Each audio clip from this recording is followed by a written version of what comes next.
the celebrities were on here, they didn't fare very well. I mean, go ask Kevin Hart how he feels about Clubhouse.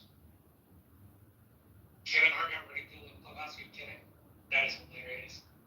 That's like the funniest thing I've heard all day. When a comedian gets packed up by normies that are just in a room shooting the shit, that's when you realize the power of Clubhouse.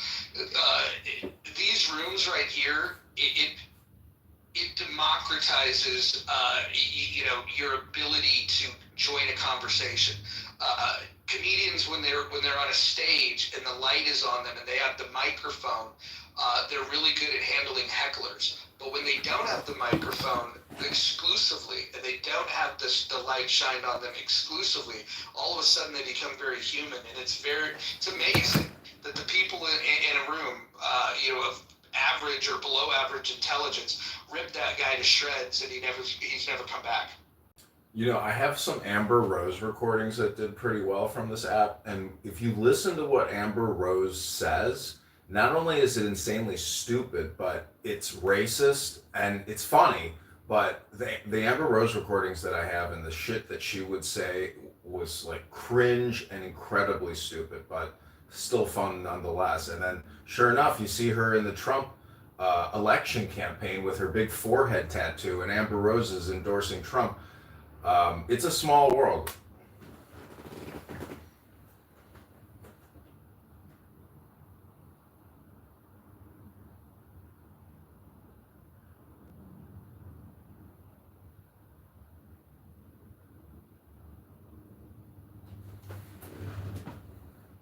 Do you guys remember Taylor Lorenz? Anybody remember when Taylor was on this app?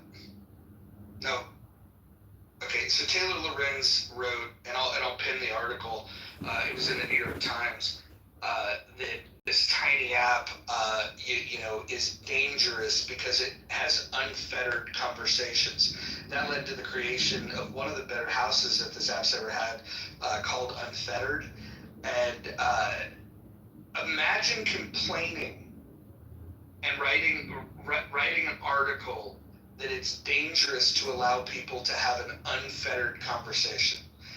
Think about what that implies. It's just amazing. I'll post the article so you guys can check it out. Yeah, please do. Well, I mean, I was called a matchmaker amongst others that I know because of, we would do days and days and days of just advocacy for writing exemptions to the vaccine. Provide them with the verbiage, everything they needed, affidavits to require their employers to sign their HR directors on notice, things like that. Yeah, that scared me. And Michael, one point, I don't know if you got a chance, I texted you, I don't know if you got a chance to bring up the point. People talk about the U.S. being racist. I think the difference between the U.S., because I'm one of the people like Andy, I've had the ability to travel all over the world. I think the difference between the U.S. and other countries is, do we have issues? I think everybody's got issues. When you've got as many people in countries, you're going to have issues that you've got.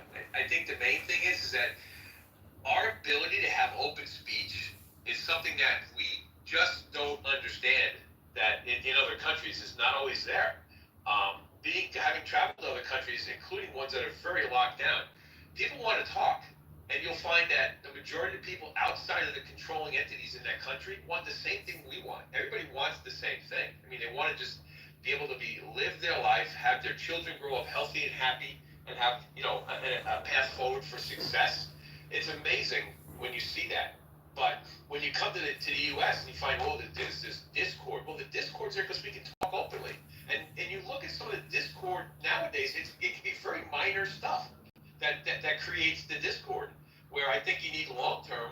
I think we're in such a great position that we're now arguing over smaller things and not should people be allowed to be in shackles, right? I mean, we're beyond, I think, some of those now. There's some of that still occur, especially when we're talking about things that with the kid networks and things that we've gone after. Totally understand that. But we're now open enough that I think enough people are trying to resolve those problems that I don't think you're going to see as much of the 50-50 divide. I think the divides are a lot less minor. I I rambled too much, or if that makes sense. No, I think we're more divided than ever because of social media and government feeds divisiveness. But what you said is so important. There's no First Amendment in Canada. I mean, podcasters and people broadcasting have been taken down by misgendering someone. And we forget what we have. Well, David, People getting hold arrested. on, real quick, Rob, real quick. The term misgendering somebody, like calling them by the gender in which they were born, is now a crime, and then we call that misgendering. Rob, go ahead. I was just going to say, look at the people in the UK. They put something up that the UK, the social media police don't like. They'll come and arrest you now. And it could be something as simple as, I don't agree with the vaccines. I think the vaccines are dangerous. Boom, they can come and take you and put you in jail. Well, doctors were silenced, during COVID too. The ones that didn't agree. Well, if you bring up COVID-19 vaccine as a conspiracy theory or anything controversial or critical of it, you are labeled a conspiracy theorist immediately by everybody on this app still. So to me, that is extremely frustrating. You couldn't say that on Facebook. So if I'm a YouTube publisher and I had to undergo a medical misinformation policy training. Not only do they inform you about the COVID-19 vaccines, but they press you on Plan B. You're not allowed to talk about mifepristone. I love Italy. Fuck America. Anyways, my point is the merger between big tech and platforms and big pharma, big medicine, big insurance. It's there. You can't be critical of medical information, but the fact is that Fauci, Bill Gates, and a dozen other people, I mean, they are really complicit, in my opinion, in pushing out bad science, fake news, misinformation, and has created disastrous health outcomes for millions and millions of people. What pisses me off when we start to go back and look at the pandemic, what really truly pisses me off to the extent, and I'm guilty of it, so everybody in this room, everybody in the United States is guilty of it, and pretty much around the globe, if you're going to cite your moral, stance there. The fact that we allow the United States government to infringe on your religious freedoms. Many of you belong to a faith. Many of you are very religious. You go into rooms and say people like me are going to hell, and you'll say even some of like the idiot last night, we need a curse. Brad, that might be true, but respectfully. Yeah, probably. I'll bring marshmallows. We'll have s'mores and bourbon. But the whole idea that we allowed this infringement, and then we watched it on CNN. We watched a demographic get targeted by police by a New York City mayor, our biggest and most prominent and powerful city in our entire country. We watched them target Jewish religious event, and we sat back. We watched ministers get arrested, fined, shut down. We watched small businesses, our friends who had stores that were running. We watched the gyms. We watched them get shut down and lose their incomes and still haven't recovered. We watched people lose their homes because they were told they weren't essential and they couldn't work and they couldn't be a product of society, which is also a whole separate argument.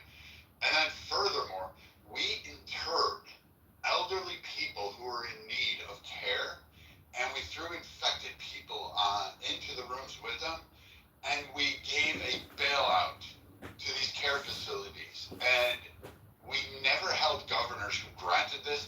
We never held the mismanagement, and we've never once, from Fauci on down, took any of these policies and said, hold the fuck on. And we've never put anyone in there. Gretchen Whitmer, she didn't go and face any kind of prosecution. She didn't receive anything. Several thousand died under her care, under her watch, and she didn't advocate for that. And Trump is guilty of this. He had a DOJ. He could have went and said, hey, you can't imprison elderly people for being sick. You can't deny them their families. Families couldn't come collect their grandparents and their mothers and fathers. And we allowed this, particularly across 5 fucking states. This wasn't insignificant. And no one has ever said that we won't do it again. And we're all guilty philosophy of it because the government went and said, fuck your constitution, and showed that they had not only the capability, the propaganda, but the mindset to go ahead that your freedom of speech, the freedoms that everybody expresses here, your human rights, that they could go ahead and just remove that, and they would face no consequences. And then you have people like the progressive tards that want to empower and embolden more government, and then you have the fucking Christian wannabe Trump supporter nationalists that want more federal power, and nobody's learned their lesson from this pandemic. And that's what kills me the most about this. Aside from the pharmaceutical thing, that's a whole separate topic, but we still haven't held our government accountable for the actions they took. Right. In my state, you had no way of not taking the vaccine if you were a government employee, not through religious reasons, not for any reason. They fired so many competent people. And even if they were willing to take a test every week to prove they were healthy, there was no way that they could make the government happy. And one woman who was an excellent employee, who trained others, who worked 60, 70 hours a week on a 911 call board, finally, I mean, she was a single mother. She lost her job because she wouldn't take the vaccine. She had to move out of state. And she won a major lawsuit because of that here, and there's more coming. So it's like a prime case in point. We lost, one person was killed on the day of Jan 6 on the quote, the revolution, the domestic terrorist that people want to highlight. Her name was Ashley Babbitt. She was a veteran. She served this country honorably. She had a pool business. She was struggling, but she was succeeding prior to the pandemic. Then COVID shut down her ability to have her personal business. She lost money. She was struggling financially. She was having to be dependent on family members, and they were trying to bridge the gap. She didn't have everything afforded. VA services were cut for her. So this meant she couldn't go to appointments at regular because, fuck it, if you had any other condition outside of COVID, don't call your fucking doctor because he wasn't going to answer because there was enough money coming from the federal government to offset all that shit, and they shut down all the care there. And then she goes and gets shot at the Capitol building, and people to this day will still vilify her and say that she deserved what she got when she went there to protest, mainly because she wanted Trump to end the pandemic. She thought Trump would be the best chance because Biden and his campaign said, we're going to continue these measures until we've eradicated the pandemic, until we've destroyed this disease. And she financially couldn't take it. And she became a strong supporter of Trump, whether right or wrong or whether you believe in it. But she was the one that was killed. It wasn't the officers. Not a single fucking officer died that day as a result of that. Some did receive injuries, not discounting that. But at the end of the day, only one person was killed, and her name was Ashley Babbitt. And to this day, that woman still is not afforded any kind of remembrance. She is still vilified, and people just dusted her off, even though she was the one that died. I'm not saying she's a hero, but at least she deserved to be recognized that she was a direct result of what this government's policies were at that time. And what we failed to recognize is that we as a nation killed her. We allowed that to happen to one of our Americans to the point where she felt she had no choice but to go protest at that place. And to be further frank, she wasn't even the one trying to actually do any harm to the officers. She was actually there trying to help. She was trying to block things. That's what many of the people around her stated.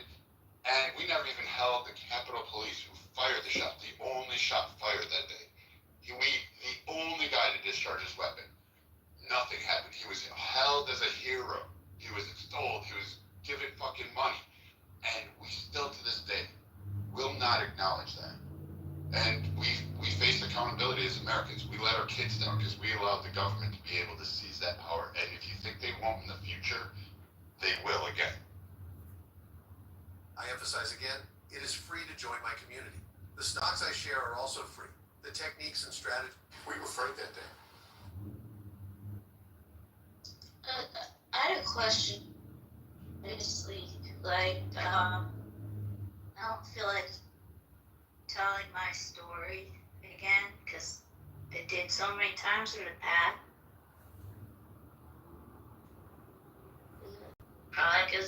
and I had the lethalist, is that a word? Most lethal shot.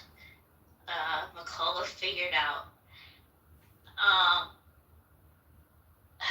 didn't report because I found out that as soon as you do that in the Bayers, the government can go in and then go into your medical records.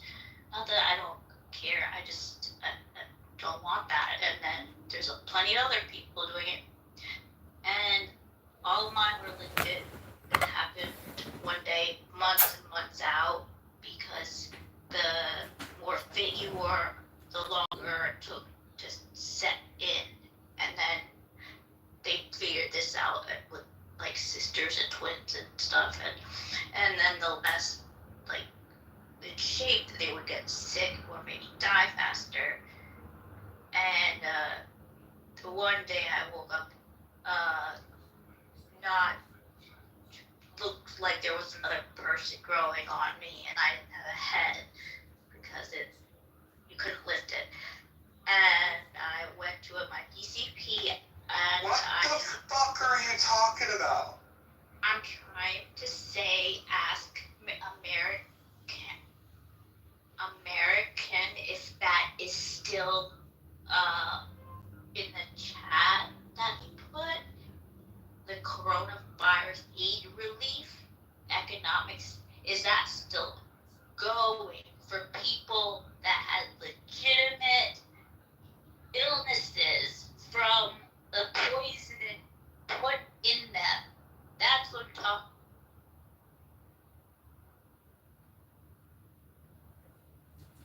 I did it for a job. I don't know what the fuck's happening here. Hima, what happened? I just heard about the words. I don't know. Oh my god. Ooga, ooga, ooga. That's all I heard. Alright, we're gonna do an interesting thought experiment here. I am gonna do something I would never normally do. Let's see, we're gonna mod Alyssa because she sounds completely sane. And we'll go ahead and do something I don't think I've ever done. We're gonna go ahead and mod American Party. Alright, let's see where that goes. In I've got to hello, Mr. Roger, and also say hello to Mr. Brad. Brad, I would never share the things that I've heard people talk about you. I respect you. Thank you for your service, and also thank you for acknowledging Ashley Babbitt. I really think that, like you said, we as Americans sometimes do not realize how we redress our government is extremely important. I call it a redress. We don't know what it looks like because most of us never experienced it. And J6 was us redressing the government. And unfortunately, because we have commies in government, domestic terrorists in government, they have taken over and done a very good job of brainwashing our children and the American people for the last 40 years. So that's one of the reasons why they got away with what they got away with. You got people who are complicit. They don't know what self-government is, but they sure do know what government is. And everything government's touched, Brian, and you know this, they have ruined it. Roger said this the other day. If you think the government's there for you, think again. The government's our problem, guys. The bigger the government... You know the thing that's true, government doesn't solve problems, it subsidizes them. Exactly, Roger. And remember this, everyone. The bigger the government, the smaller the citizen. The bigger the citizen, the smaller the government. Take back your own personal self-government and stop allowing people within your world who do not live in your home to control your life. Thanks, Brad, again, for saluting the only person that actually died on behalf of the American people, Ashley Babbitt. Yeah, let's not forget Michael Byrd, the murderer who decided to blow her fucking head off as she was trying to, it's total murder. I don't know if anybody here has seen the video, but, police seem to get immunity and there's no accountability, especially this guy. I posted the link to his interview, where he described how terrified he was. And if anybody saw the video, you'll know that this guy is an abominable human being.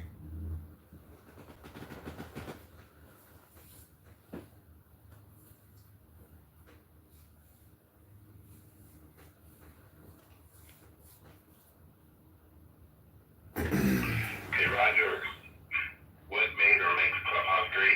People like you, people like Brad, people who come and just share who they are as individuals. If I met you guys in person, I would really, you know, whatever principles you guys stand on, you stand on.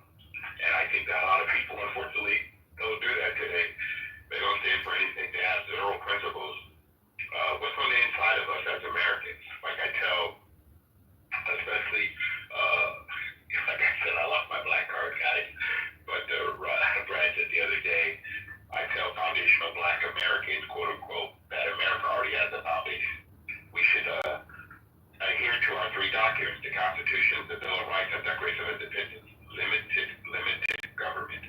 No one owes anybody anything. We are not a perfect union. We try to become a more perfect union.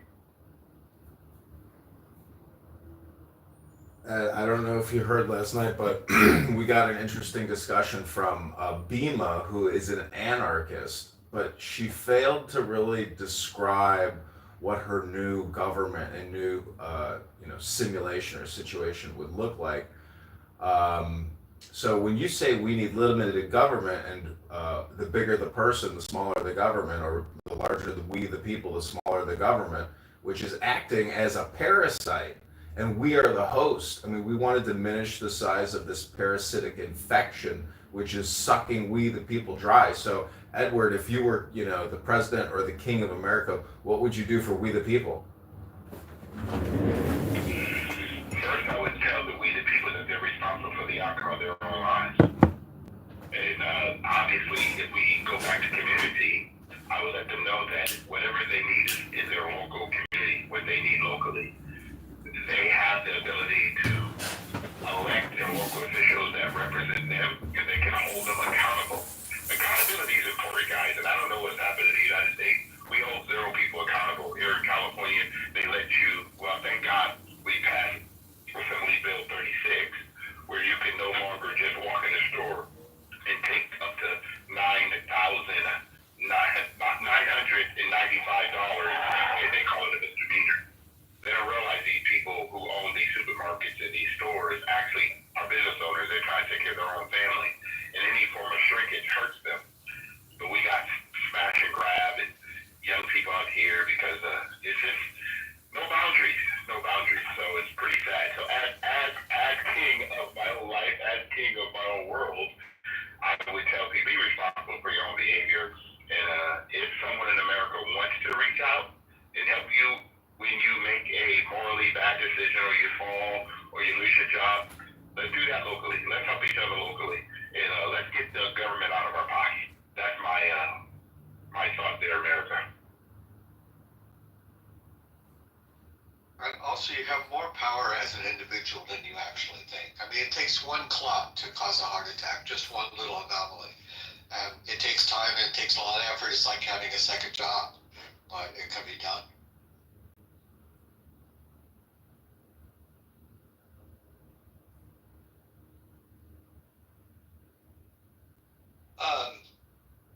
American, do you have a reference where we can go back and listen to Bima's defense of anarchy? Is that living somewhere on the interwebs? Maybe YouTube? Yeah, I've live streamed that all. It's on my YouTubes. Okay, I'm gonna go find that. And edit it down to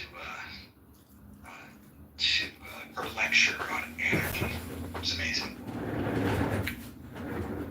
See, the problem. America, sorry about that guy. I was going to say the problem with people trying to describe a new government or a new arrangement or situation, it's just somebody using their imagination and making fantastical ideas. It's just not based in reality. So to me, enlightenment or being in the now and being in, I guess, the objective world versus the subjective world or the material world is the real world. And unfortunately, because our brains are so powerful, when we have communication and conversation, people waste a lot of time on using their brain in a way which is not really making an impact whatsoever.